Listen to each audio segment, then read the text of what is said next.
namaatiif falmu. Akka Human Rights Watch jedhetti lafti itti nama walitti qabantuun illee laf jireenyallee namaan taane lafa akka malee hamtuuti nam biyya hedduutti achi jira. Harki guddaan ammoo nam Itoophiyaa dhufe hawwii barbaadu dhufee jedhe Human Rights Watch. Mana xiqqaa tokko keessatti nama akka malee gobbisaniitiin walitti guuran. Warra fuula tokko walitti guuran kan ammoo laastikii sibiila keessa jiruun dhaananii jedhe Human Rights Watch. Yoo akkam xiqqaatan kololeessaaf sadaasa dabre qof keessa nam sadii tanaan lubbuu dhabe akka Human Rights Watch jedhetti. Saawudii biyya addunyaa keessaa durummaan beekamtu tanatti wanni nama gangaa fuula tokkotti saatii koronaa hamtuu tanatti agji tokkootiyyuu nama walitti guuraniif jiraachuun mallee jette. Qorattuun mirga nama Human Rights Watch Nadia Hardman akka itti nama ijjeessanilleen waan akka malee mataa nama horeessaati jette. Human Rights Watch akka Saawud Arabiyaan uummata kana xariitiin achi gallakkeef gaafate. Soomaleen biyyoollasii keenyaan seer malee biyya abbaa qabdu keessi seentee jettetti himattee aliyyummaallee dhaabuu jirti. Akka jechi ministeera odeeffannoo Somaalee Osmaan Abubakar duubetti keenyaan durumaayyuu akkanuma seer siyaasaa cabsiteetiin biyya abbaa qabdu hojii mootummaa isii keessi seenti. Tan irratti deebii keenya irraa yoosum deebiin arganne. Somaaleen akka kanaani bakka buutota mootummaa keenyaa Somaalee jiranillee ardhaa jalqabaniitiin torbaan tokko keessatti akka Moqaadishoo bahan ajajje. Keenyaaf Somaaleen sadaasa 29 gaaf Somaaleen ambaasaaddar isii keenyaa qabdu biisuun yaamteetiin ambaasaaddar keenyaa kaa biyyisii jirullee achi baafteen duubatti wal dhabee oowwa dhufe.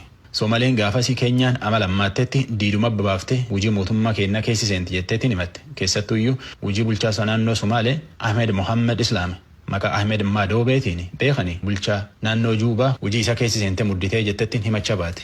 Addunyaan koronaa argatteetiin waliin ga'uu jirti. Akkasittuyyuu dhukkubi kun nama hedduu irratti arguu jiran ammallee.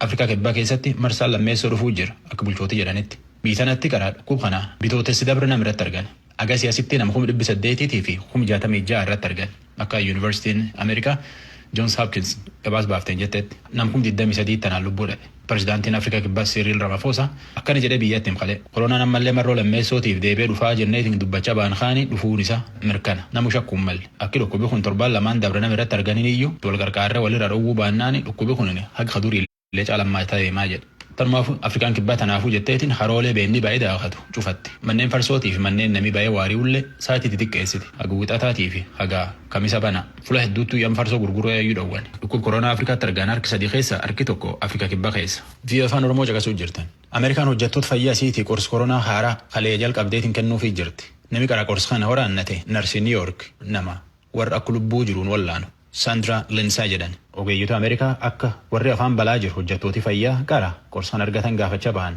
Limma koronaa taqaraa yaayyuu waraanuu jalqabne Ameerikaa baga gammadde jedhe Tiwiiterii fi irratti barreesse Pireezidaanti Tiraamp. Qorsi koronaa haaraa kana mi akka malee qabbanaa'u keessa kaa'ani.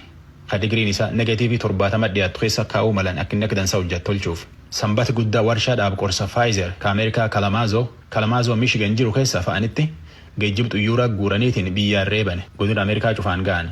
Pfizer qorsa kana dhaab Germany baawunte koliin hojjete. Akka itti gaafatamaan damee fayyaa Ameerikaa Alex Azar jedhetti itti gaafatamaan damee fayyaa Ameerikaa Alex Azar duuli Trump ka akka bubbee bubbisu yaayyuu qorsa ajaa'ibaatiin nu dhufee jedhet barreesse. Dhukkubi kun Ameerikaa isa ammaan tanallee akka malee heddachaa deemuu jira. Nam 300,000 caala galaafate. Nam miliyoon 16 fi 200,000 caala irratti argan. Dhaabii filannoo Ameerikaa to'atu Electoral College kalee akka Joe Biden filannoo pireezidaantummaa Ameerikaa mo'ate mirkaneessee fi dubbii huubirraa fuudheetiin mama baase. Biden illee namallee tanallee mirkaneeffatee jennaan televezyiinii irratti baay'eetiin laf dhaloota isaa Delaware keessa uummata Ameerikaa dubbate. Itti gaafatamaan VOA biiroo White House keessa jiru warra Delaware dhaqeetiin oduutan nu erga keessa tokko jalanne nutti. Kan pireezidaantummaa Yuunaayitid Isteetsiif filataman Joe Biden wixata kaleessaa galgal haasawaa kallattiin pireezidaant Tiraampiin ilaallatu dhageessisaniin filannoon ega gaggeeffamee xumuramee booda deemsi filannoo sun kan seeraan alaati jechuudhaan gatii dhabsiisuuf yaaluun gama kaaniin immoo aangoo kiyyaan seeraan ala hin gargaaramne jecha deemokiraasii biyya keenyaa irratti tarkaanfii hammaa ba'e fudhachuun ce'umsa karaa nagaa duubatti harkise jechuun dubbatan Biden. Itti fufanis Biden Act.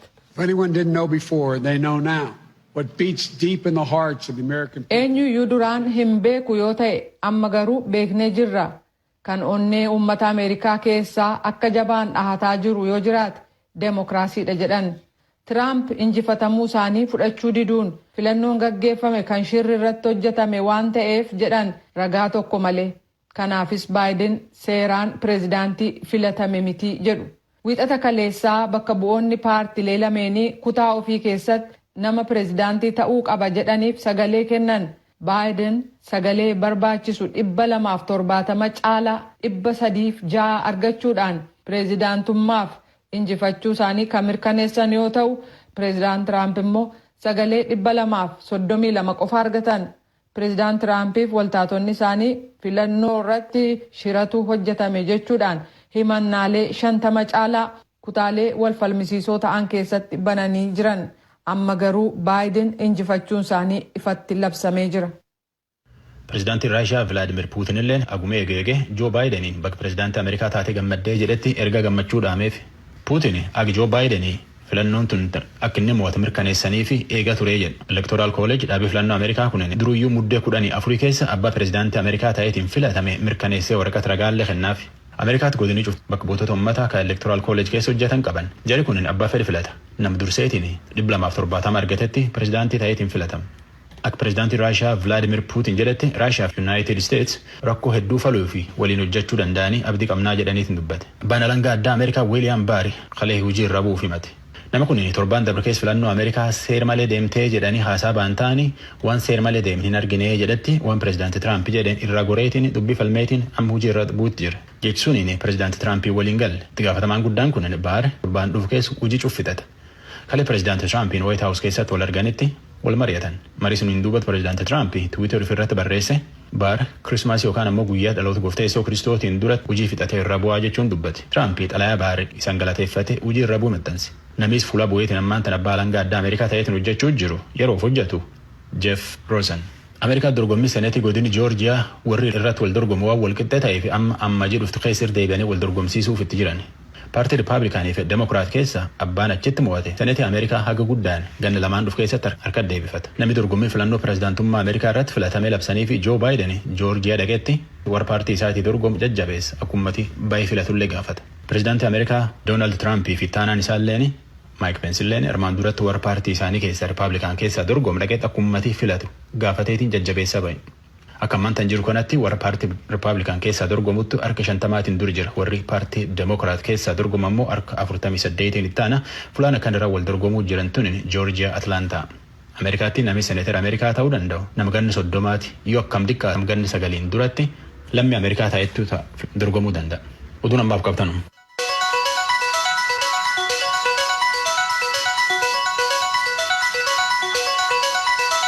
Kan dhaggeeffachaa jirtan as Waashingtan DC irraa kan darbu raadiyoo sagalee Ameerikaa sagantaa afaan Oromooti.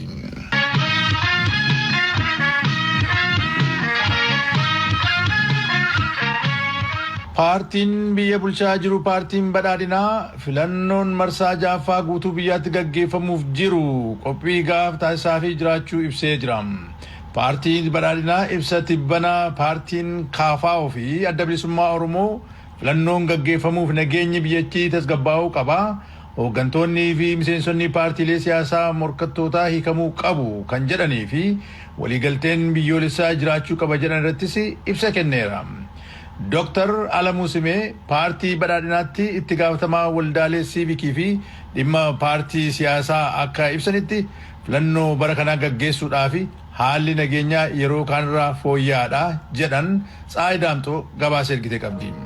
Paartileen siyaasaa morkattoota ta'an adda bilisummaa Oromoo fi paartiin koongirensii federaalaa Oromoo tibbana ibsa baasaniin haalli nageenyaa biyyattii keessatti mul'achaa jiru filannoo biyyaalessaa bara kana gaggeeffamuuf jiruuf yaaddessaadha jechuun ibsanii turani.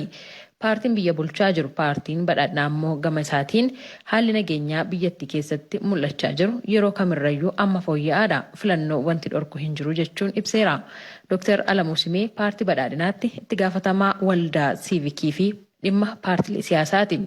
Nageenyi waaraan gaafa dhufe filannoo gaggeessinoote nageenyi waaraa san kan fidu mootummaan dorgomanii mootummaa qabatanii nageenya san nuti fida jedhanii qabsaa'urra abbaan ta'e nagaa fidu gaafa nageenyi biyyatti bu'e filannoo gaggeessina jechuun itti gaafatama dhiyeessuu tokko. Kan lammaffaa birqaba laaluudha. Nageenyi kun birqaba laallamee barreen gaddaarra barana fooyyedha. Iddoo tokko tokkotti qaamni akka shiftaatti socho'ee nagaa uummataa booressu jira. Qaamni PLF irraa ergama fudhatee biyya booressu iddoo hunda biyya kanarra jira bakka tokko tokko. Bakki sun meeqa? Bakki sun baay'ee iddoo muraasa. Baay'ee harka 99 rakkoo tokko malee filannoo gaggeessuun hin danda'amu. Kan biraa biyya kana keessatti abbaa jeequmsaa kan ta'e, abbaa shiraa kan ta'e TPLF akka dhaabbataatti diigameera. So nageenyi biyya keenyaa filannoo gaggeessuudhaaf hambarreen gaddaatti barana fooyyee qaba jechuudha. Paartileen siyaasaa morkattootaa hooggansiif miseensonni paartii isaanii hidhamanii osoo jiranii filannoodhaaf qophii taasisuun mootummaa filannichi haqaa fi dimokiraataa ta'uusaa gaaffii keessa galchaa jechuun kan ibsan irrattis Dr. Alamuun deebittaan kennaniiru. Mana beekutti jijjiirama as namni biyya kana keessatti seera kan dhiyaatu huballeessa. Namni seera cabse immoo paartii morkaa keessas haa ta'u, paartii biyya bulchu keessas haa ta'u, hoo seera cabse seeratti dhiyaata. Kanatu ta'aa jira. Beekumsa biyya kana keessatti ta'aa ture. Walitti bu'iinsa sabaaf sablammii, walitti bu'iinsa amantaaf amantaa, walitti bu'iinsa biyya kana keessatti ta'aa ture warri gahee qaba jedhan seeratti dhiyaatanii jiru. Inni paartii biyya bulchu keessas jiru. Hooggantoonni badhaadhinaa baay'een isaanii mana hidhaa jiru. Maaliif waan seera cabsanii? Itti gaafatama heera mootummaatiin itti kenname waan hin baaneef uummata ofii bulchan du'urraa hambisuu waan dadhabaniif uummata ofii bulchan qabeenya isaa saamamurraa ittisuu waan dadhabaniif gaafatamanii jiru. Kan kana keessatti hirmaate kan biraas gaafatamaa jiru. So isaan nu gadhiiftan malee filannoo hin gaggeessinu, filannoo gaggeessuun nuun ta'oo ta'e durumaa warra akkasii filannoodhaaf dhiyeessuuf warri qophaa'e kun uummata Itoophiyaa akkamitti ilaala? Kanaaf kun ajandaa marii ta'uu hin danda'u filannoodhaaf. Yaada paartileen morkattootaa kaasan keessaa waliigalteen biyyoolessaa murteessaadha filannoodhaan dura kan jedhu irratti paartiin badhaadhinaas waliigalteen biyyoolessaa akka jiraatu ni barbaada irratti hojjechaa jira. Mariis gaggeessaa jira jechuun ibsaniiru. Dr. Alamuun. Waliigalteen biyyoolessaa baay'ee barbaachisa. Waa hundarratti waliigaluun hin eeggamu. Waa hundarratti waliigaluunis hin danda'amu. Maaliif namumtuu yaada adda addaa qaba, ilaalcha adda addaa qaba. Kun uumama. Paartileen immoo ni ijaaramaniif paartiin badhaadhinaa ajandaa galmaan gahaa jedhee qabate qaba. Paartiin kanaan ala jirus ajandaa mataasaa qaba jechuudha. Waan adda adda nu godhe qabna jechuudha. Biyya kana irratti dhimmoota walata kaaruu hin qabne irratti hunda walata kaara. Alaabaa irratti walata kaara. Sirna federaalizimii kana irratti walata kaara. Dhimma bakka biraatti garaagarummaa ta'uu hin dandeenye. Hunda irratti garaagarummaatu barbaadama. Waan akkasiitti irratti mari'achuun waliigaluun barbaachisaadha.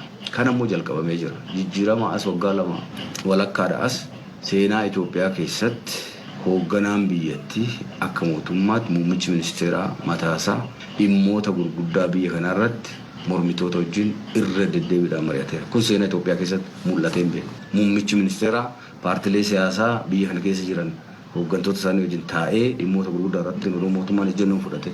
Fakkeenyaaf dhimma koovidii irratti mari'anneerra. Waa'ee waliigaltee biyyaalessaa akkamitti gaggeessinaa irratti mari'anneerra. Saba koodiitiif filannoon haadha toggaa jedhamu yeroo san mariin taasifamee jira. Labsii yeroo tattamaa COVID-19 wajjin taa'e irratti mariin gaggeeffameera. Dhimmu dheengaddu filannoo bara kana gaggeeffamu filannoo biyya kana keessatti ta'uu qabu. Mee akkam kaagoon taa'amee morkattoonni mari'atanii jiru. Paartiin badhaadhinaa akka ibsetti paartileen siyaasaa morkattootaa ijaarsa biyyattii keessatti gumaacha gochuun rakkoolee mudatan ammoo mariidhaan furuun aadaa dimokiraasii biyyatti gabbisuudhaaf hojjechuun murteessaadha jechuun ibseera. Gabaasa Raadiyoo Sagalee Ameerikaatiif Tsahaay Daamtoo Finfinnee.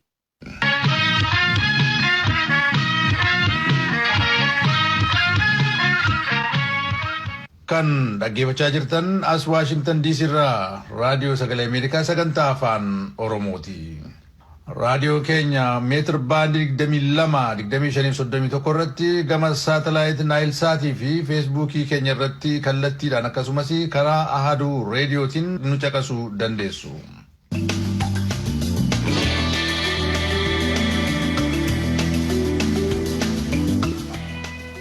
Tigraay fi sadarkaa biyyoolessaatti kan socho'an akkasumas paartiilee badhaadhinaa damee Tigraay irraa kan bobba'aniin bulchiinsi yeroo fi naannoo Tigraayitti hojii eegaluu isaa ibsamee jira.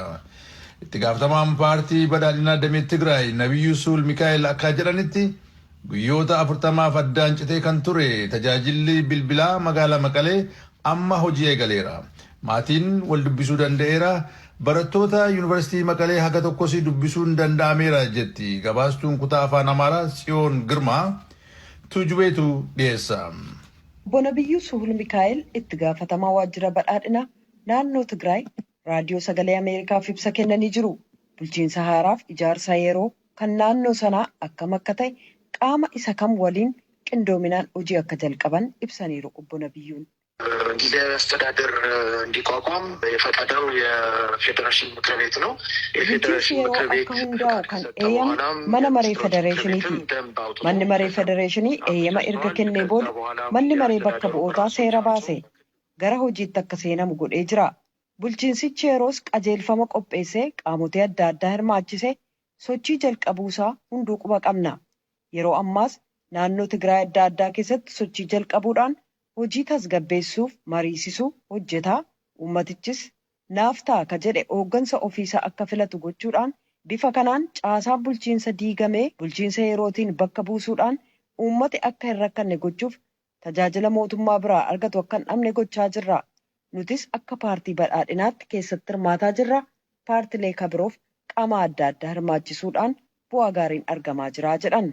Hojjettoonni hedduun gara hojii isaaniitti akka deebi'an quba qabna ka jedhan obbo Nabiyyuun daldalawwanis banamanii hundumtuu gara hojiitti deebi'aa jira jedhan. Tajaajilli ibsaa hanga kaleessaatti magaalaa Maqaleef naannolee hanga tokko keessaa jalqabamuusaa dhageenyee jirra. Maqalee irraas bilbilli bilbilamaa ture. Gareen Uwwahaat bu'uura misoomaa mancaasee deemus sadarkaa biyyaatti birmannaan godhamee bu'uurawwan misoomaa kun hojiitti akka deebi'an ta'ee jira. Torban kana rakkoon bu'uura misoomaa irra hedduun guutummaadhaan haalli itti furamu mijataa jira jedhan. Tajaajilli bilbilaa waan hin jirreef qulqulleeffachuu waan hin dandeenyeef haleellaan samiirraan geggeessamaa ture. Dhiittaan mirga namaa hedduunis raawwatamaa akka turetu ibsamaa ture. Haleellaa samiirraan raawwatame jedhameen miidhaan dhaqqabe hagam isa jedhuuf obbo Nabiyyuun akkas jedhan. እንግዲህ ህግ የማስከበር ስራ ሲሰራ egaa hojii seera kabachiisuu innaa hojjetamu wareegama gaafatu ni jiraata. Wareegama sana baasuudhaafis boodatti hin jedhamu. Haa ta'u malee raayyaan waraanaa of eeggannoodhaan socho'ee hanga waggaa 20-23 oliif dhala uummatichaa ta'e waliin jiraachaa waan tureef hojii isaa idileetiin ala hojii uummataa hedduu kan hojjete yoo ta'u duulli sunis of eeggannoo guddaadhaan waan hojjetameef miidhaan hagas ga'uun dhaqqabnee jedhan. Tajaajilli bilbilaa guyyoota 40 oliif addaan cite bakkatti erga deebi'ee booda barattoota yuunivarsiitii Maqalee hanga tokko raadiyoon sagalee Ameerikaa haasofsiisee jira. Kanneen keessaa tokko mooraa Ardii jedhamu keessaa barattuu injinariingii kataate Loozaa Masfiin turtii ishee yuunivarsiitichaa akkasitti ibsite. ያው ትንሽ አስቸጋሪ ጊዜ ነበር። እኛ በእርግጥ ሰላም ነበረን በጣም ግን ቤተሰብ ጋር የነበረው ጭንቀት yeroon isaa xiqqoo rakkisaa ture. Nuyi garuu baay'ee nagaa turre. Dhiphinni maatii hedduu nu yaaddessaa ture. Sagalee meeshaan dhageenya turre. Inni xiqqoo nama jeeqa.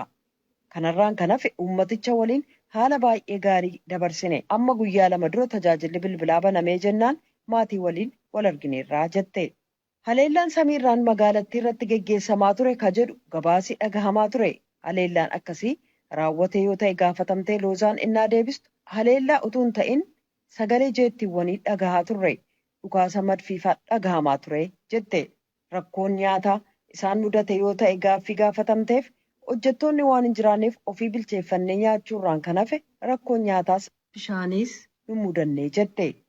Erga raayyaan ittisa biyyaa seenee qabee nageenyi magaalattii haala gaarii irra jira. Uummatis ba'ee galaa. Uummatichis jaalalaaf kunuunsa addaa nuuf gochaa ture. Ofitti hir'isee uummata nama nyaachisu ture jette Loozaan. Barataan yuunivarsiitii Maqalee kabroon konkolaataa maatii Riyaasaatiin Finfinnee seene keessaa tokko Naatnaayilaas Chaalaw jedhama. Barattoonni dhalattoota Tigraay dabalate walii isaa eegaaf keessummeessaa akka ture dubbata Naatnaayil. እኔ እዛ ብናገር ደስ የሚለኝ እኛ እዛ ኖርማሊ ከሌላ ቦታ የሚመጣ ልጆች አለ ani yoon dubbadhe kan natti tolu tokko keessaa bakka biraatti barattoonni dhufne jirra. Dhalattoonni Tigraayis turan. Waan nama gammachiisu barataan barataatti hin bu'u. Kan nuti wal gaafataa turre maatiin isaanii nagaa ta'uuf kan keenya nagaa ta'uu isaaniiti.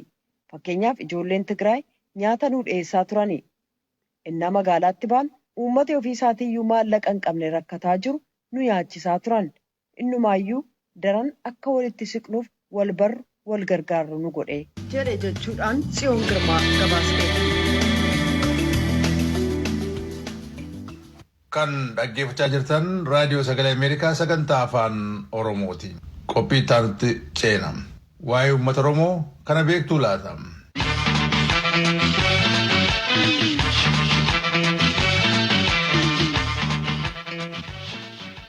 Aadde Fitaalee Baqqalaa jedhamu umurii isaanii ganna 50 ta'uu dubbatu magaalaa Amboo keessatti kitaaba gurguruun jiraatu jedhee gala.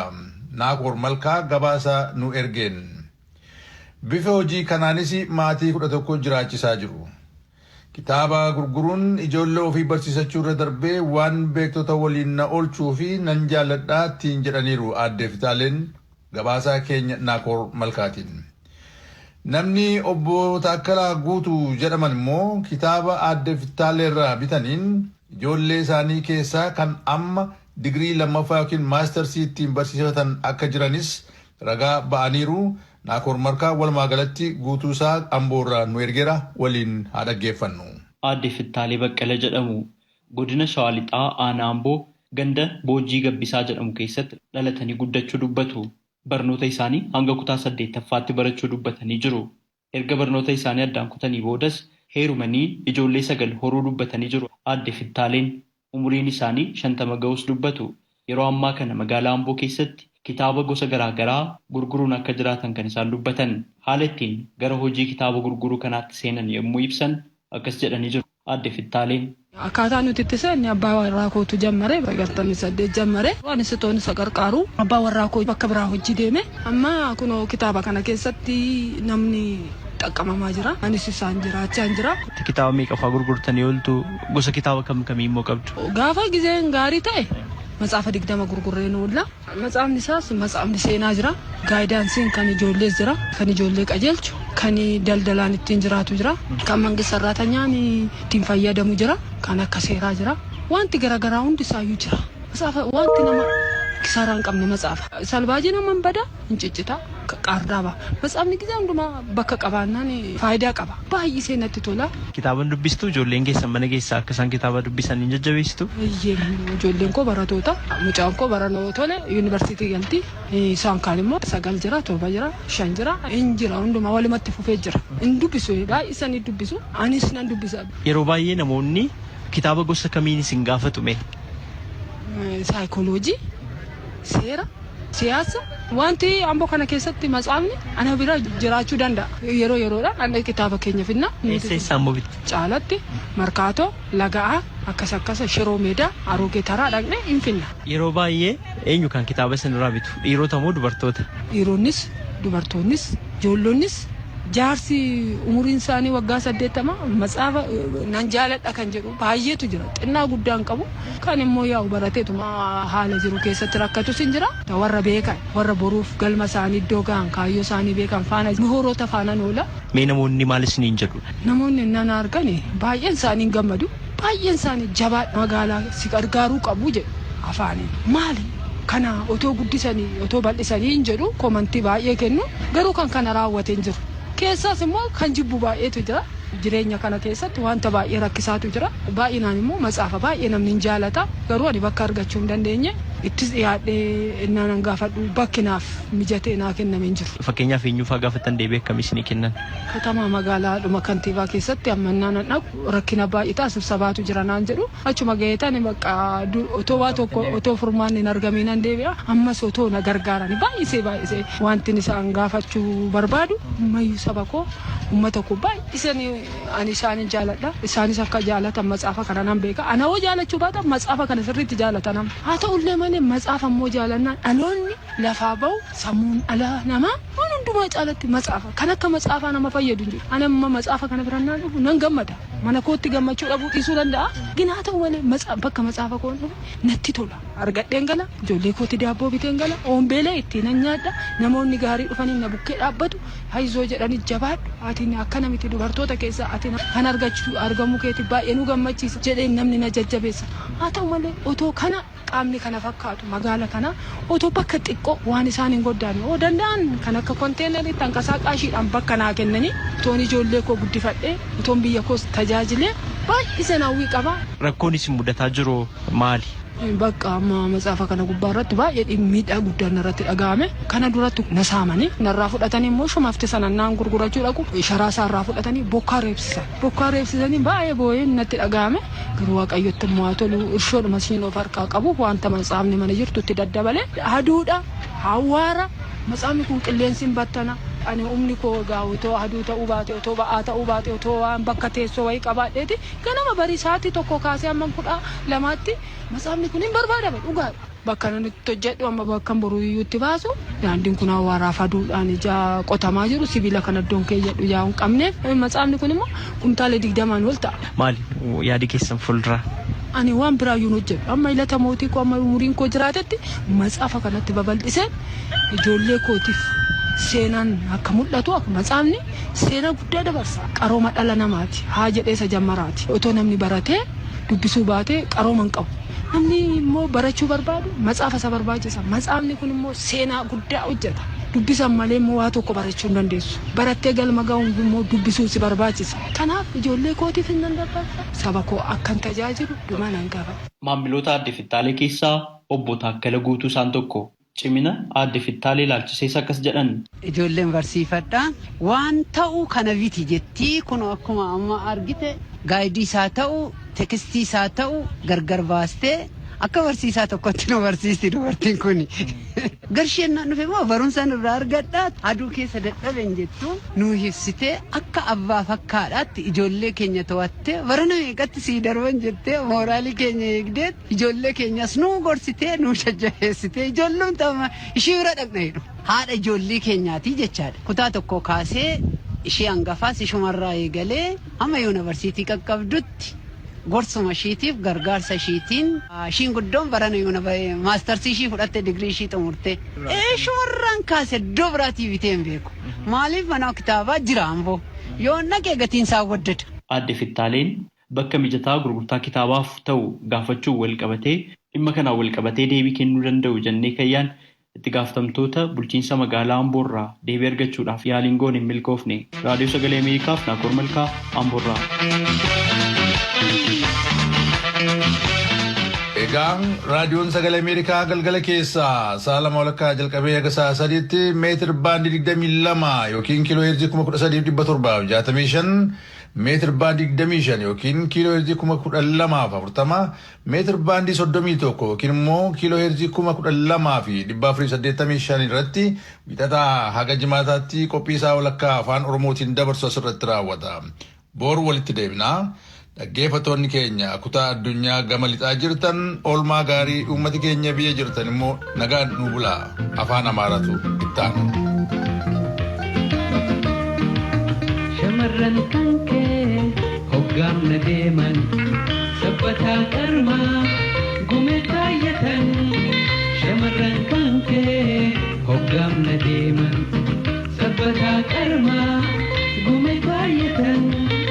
Jireenya keetiin isaanis boonan wayduun gammachuu jiru teenya shaggooyyeen aadaa saba keenya.